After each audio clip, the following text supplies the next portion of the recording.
ሰላም ወደ የዛሬው ጥልቅ ውይይታችን እንኳን በደህና መጣችሁ።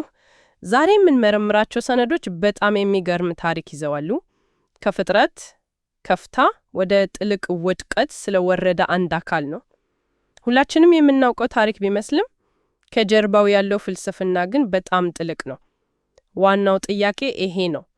ፍጹም ጥበብና ውበት ተሰጥቶት የተፈጠረ አንድ መልአክ እንዴት ሊወድቅ ቻለ? ይሄ እኮ ፍጹም በሆነ አካባቢ ውስጥ ሆኖ እንዴት ስህተት ሊፈጠር ቻለ ብሎ እንደመጠየቅ ነው። በእጃችን ያሉት ምንጮች የሄሌልን ወይም በኋላ ላይ ሉሲፈር የተባለውን ታሪክ ከፍጥረቱ ጀምሮ እስከ ውድቀቱና ከዚያም በኋላ ያለውን ሁኔታ በዝርዝር ይተነተናሉ። እናም የዛሬው ጥልቅ ውይይታችን ዓላማው ይሄ ነው። ከዚህ ታሪክ ጀርባ ያለውን ትልቁን ፍልስፍና መፍታት፣ ስለ አስተዳደር፣ ፍቅር፣ ሕግና ነፃ ምርጫ ምን እንማራለን? እስኪ እንጀምር። በጣም ጥሩ መነሻ ነው። እነዚህ ሰነዶች ውይይቱን የሚጀምሩት ከመውደቁ በፊት በነበረው ማንነት ላይ በማትኮር ነው። ምክንያቱም ውድቀቱ ምን ያህል ትልቅ እንደሆነ ለመረዳት መነሻው ምን ያህል ከፍ ያለ እንደነበር ማወቅ ወሳኝ ነው አይደል?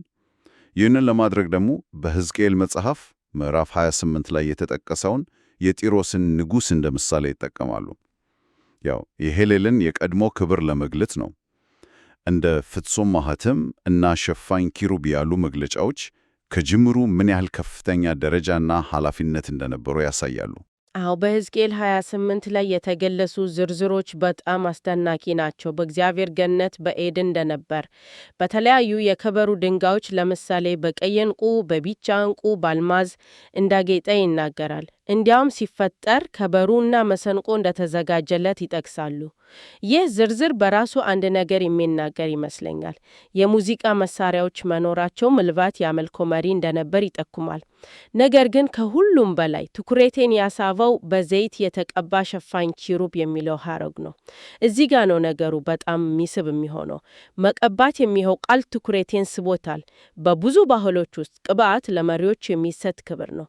ነገር ግን ለመልአክ መቀባት የሚለው ሐሳብ ምን አይነት ልዩ ትርጉም ይኖረዋል? ከሰው ልጅ ነገስታት የተለየ የሚያደርገው ነገር አለ? በጣም ወሳኝ ጥያቄ ነው። እዚህ ላይ የሚገርመው ነገር ምንጮቹ ሲተነትኑት መቀባት የሚለው ቃል ሶስት ታላቅ ኃላፊነቶችን በአንድ ላይ እንደያዘ ያመለክታል። ሶስት። በጥንት እስራኤል ቅብዓት ለንጉሥ፣ ለካህን እና ለነቢይ ይሰጥ ነበር። ሄሌል እነዚህን ሶስቱንም ኃላፊነቶች እንደያዘ መረዳት ይቻላል። እንደ ንጉሥ የሰማይ ሰራዊትን ሥርዓት የማስጠበቅ፣ እንደ ካህን ፍጡራንን ወደ እግዚአብሔር አምልኮ የመምራት። የሙዚቃ መሳሪያዎቹም ለዚህ ነው ማለት ነው። በትክክል። እና እንደ ነቢይ ደግሞ የእግዚአብሔርን ፈቃድና ባህሪ ለሌሎች የማስተላለፍ ኃላፊነት ነበረበት። ከዚህም በላይ ሸፋኝ ኪሩብ መሆኑ ነው። ያው ኪሩቤል የእግዚአብሔርን ዙፋን እንደሚሸፍኑና እንደሚጠብቁ ይታወቃል። ስለዚህ የሄሌል ዋና ሥራ የእግዚአብሔርን ዙፋንና ከዙፋኑ ስር ያሉትን የትእዛዛት ጽላቶች የመጠበቅ ታላቅ አደራ ነበር። ቆይ ጽላቶቹ የእሳት ድንጋዮች ተብለው ተገልጸዋል አይደል? ይህ አገላለጽ ምንን ያመለከታል? አዎ፣ ምንጮቹ እነዚህን ጽላቶች የእሳት ድንጋዮች ብለው ይጠሯቸዋል። ይህም ምናልባት ሕጉ የእግዚአብሔርን ቅድስናና ፍትር እንደ እሳት እንደሚያነጻባርቅ ለማሳየት ሊሆን ይችላል። እሳት እንደሚያጠራና እንደሚፈትን ሁሉ ሕጉም የጽድቅ መስፈርት ነው። ስለዚህ ሄሌል የሕጉን ቅድስና የመጠበቅ የማስከበርና ምን ያህል ፍጹም እንደሆነ የማሳየት ኃላፊነት ነበረበት ማለት ነው። የእግዚአብሔር የአገዛዝ መሠረት የሆነውን ሕግ በዙፋኑ ስር ሆኖ የሚጠብቅ እሱ ነበር።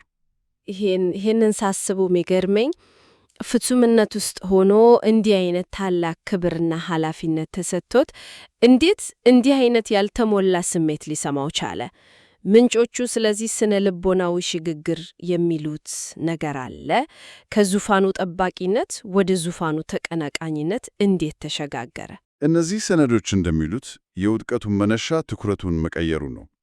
ትኩረቱ ከሰጪው ከእግዚአብሔር ይልቅ በተሰጠው ስጦታ ላይ ሆነ፣ በራሱ ጥበብና ውበት ላይ። ሕዝቅኤል ውበትህ ልብህን አስታበየው ይላል። ኩራት የውድቀቱ የመጀመሪያ ዘር ነበር። ይህ በብዙ የጥንት ስነ ጽሑፎች ውስጥ የምናየው ጭብጥ ነው። ለምሳሌ በግሪክ አፈ ታሪክ ኢካሩስ በራሱ ችሎታ ተማምኖ ወደ ፀሐይ በመብረር ሲወድቅ እናያለን። የሄሌል ታሪክም የዚህ አይነቱ የትዕቢት ጥፋት ትልቁ ማሳያ ነው ሊባል ይችላል። ኩራቱ ደግሞ በቀጥታ ወደ ሥልጣን ጥማት አደገ። በኢሳይያስ 14 ላይ እንደተገለጸው በልቡ ዙፋኔን ከእግዚአብሔር ከዋክብት በላይ ከፍ ከፍ አደርጋለሁ፣ ከልዑል ጋር እኩል ሆናለሁ አለ። ይህንን ከትልቁ ምስል ጋር ስናገናኘው አመፁ ዙፋኑን ከመፈለግ የዘለለ አንድምታ አለው ይመስላል። የሕግ ጠባቂ የነበረው አካል ሕግን ሲቃወም የአገዛዙን መርህ ራሱ መቃወም ማለት አይደለም። በትክክል አመፁ ዙፋኑን በቀጥታ ለመንጠቅ መሞከር ብቻ አልነበረም። ያ ቢሆን ኖሮ ቀላል የሥልጣን ሽኩቻ ይሆን ነበር። ነገር ግን የሄሌል አመፅ የዙፋኑን የአገዛዝ መርህ ማለት የፍቅር ትእዛዛትን ማጥቃት ነበር። እሱ ራሱ የሕግ ጠባቂ የነበረ ቢሆንም የራሱን አገዛዝ ለመመስረት ሲል ሕጉን ራሱን ተቃወመ።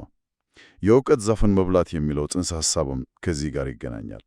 ወደ መረጃዎቻችን ስንመለስ ሄሌል ራሱ የመልካምና የክፉ መስፈርት ለመሆን መረጠ። ይህ ማለት የእርሱ ፍላጎትና ዓላማ መልካም ሆነ፣ የሚጻረረው ነገር ሁሉ ደግሞ ክፉ ተብሎ ተፈረጀ። እንዲህ የሚል ነበር፣ የእግዚአብሔር ትእዛዛት ፍጥሯንን ሊጠበቋቸው የማይችሉት ከባድ ሸክም ናቸው። ስለዚህ የማይቻለን ሕግ መጣስ ኃጢአት ሊሆን አይችልም። ይህ ክስ በጣም ከባድ ነው። እውነት ከሆነ እግዚአብሔርን ውሸታም እና ጨካኝ ገዳይ ያስመስለዋል። ምክንያቱም ሊጠበቅ በማይችል ሕግ ሰበብ ፍጥሯንን ይቀጣል ማለት ነው። ይህ ወሰን ጥያቄ ያስነሳ። ምንጮቹ ይህንን ክርክር ውድቅ ለማድረግ 3 ምናባዊ ሁኔታዎች hypothetical scenarios በማቅረብ ይመልሳሉ። እነዚህ ሁኔታዎች የሄሌል ክርክር ቢሳካ ኖሮ ጽንፈ ዓለሙ ምን ሊመስል እንደሚችል ያሳያሉ። የመጀመሪያው ምናባዊ ሁኔታ ትእዛዛት ቢሻሩና እግዚአብሔር በጉልበት ቢያስተዳድር ኖሮ ምን ይፈጠር ነበር? ፍጥሯን በፍርሃት ይታዘዙ ነበረ። ነገር ግን በፈቃደኝነት ላይ የተመሰረተ ፍቅር ሙሉ በሙሉ ይጠፋ ነበር። የእግዚአብሔር ባህሪ ራሱ ፍቅር መሆኑ ይህንን ማይቻል ያደርገዋል። ይሄ በጣም አስገራሚ ነው። ፍቅር ከሌለ ስርዓትም የለም እያልን ነው። የመጀመሪያው ነጥብ ይሄ ከሆነ ሁለተኛው ምናባዊ ሁኔታስ ወዴት ይወስደናል? ሁለተኛው ምናባዊ ሁኔታ ደግሞ የበለጠ አስገራሚ ነው። ትእዛዛት ቢሻሩና የጉልበት አገዛዝ ብቸኛው ሕግ ቢሆን ኖሮ ሰይጣን የመጀመሪያው ተጠቂ ይሆን ነበር። እሱ ራሱ? አዎ፣ ምክንያቱም ከእርሱ የበለጠ ጉልበት ያለው ማለትም እግዚአብሔር ወዲያውኑ ያጠፋው ነበር። አትግደል የሚለው ሕግ ስለሌለ ጠንካራው ደካማውን ያጠፋዋል። ስለዚህ እነዚህ ሰነዶች የሚያስረዱት ነገር ሰይጣን ራሱ አሁን ያለው በእግዚአብሔር የፍቅር ሕግ ጥላ ስር በመሆኑ ነው የሚለው ነው። ቆይ ይህንን ሐሳብ በደንብ ልረዳው።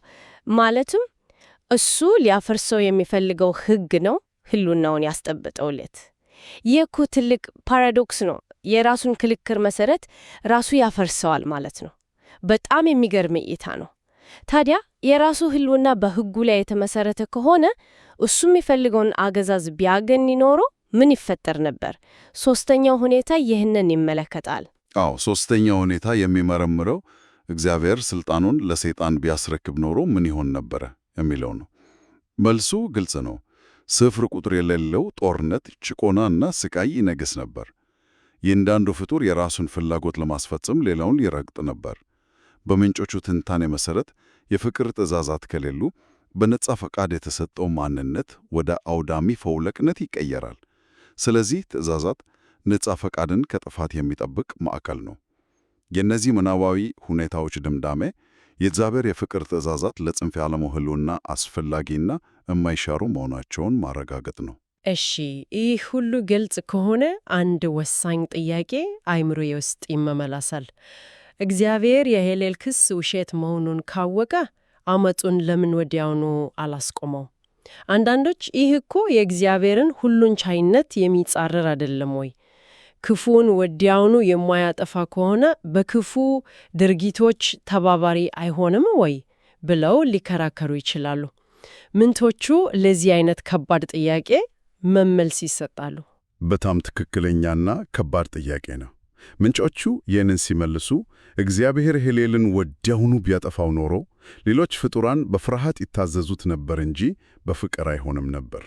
ምናልባትም ሄሌል ትክክል ነበር፣ እግዚአብሔር እውነቱ እንዳይታወቅበት አጠፋው ብለው እንዲጠራረጡ በር ይከፍት ነበር ይላሉ። ስለዚህ እግዚአብሔር የሄሌል ክስ ውሸትነት እና የእርሱ የአገዛዝ ባንክሺ ምን ያህል አጥፊ እንደሆነ ለፍጥረቱ በሙሉ በተግባር ለማሳየት ጊዜ መስጠቱን ይገልጻሉ። ይህ የፍቅርና የጥበብ ምላሽ ነው እንጂ የድክመት ምልክት አይደለም ይላሉ። እና ይህ ሂደት በተግባር እንዴት ተከናወነ ወይም ይከናወናል? የክሱ ውሸትነት እንዴት ነው የሚረጋገጠው? በዋነኝነት በሁለት መንገዶች ይላሉ ምንጮቹ። አንደኛው የመስቀል ሥራ ነው። ይህም የእግዚአብሔር ፍቅር ያው ለኃጢአተኞች እስከ መሞት የደረሰና ፍትሑ ኃጢአት ዋጋ አለው በአንድነት የታየበት ነው ተብሎ ይተነተናል። ሁለተኛው ደግሞ የሰማዕታት ትንሣኤ ነው።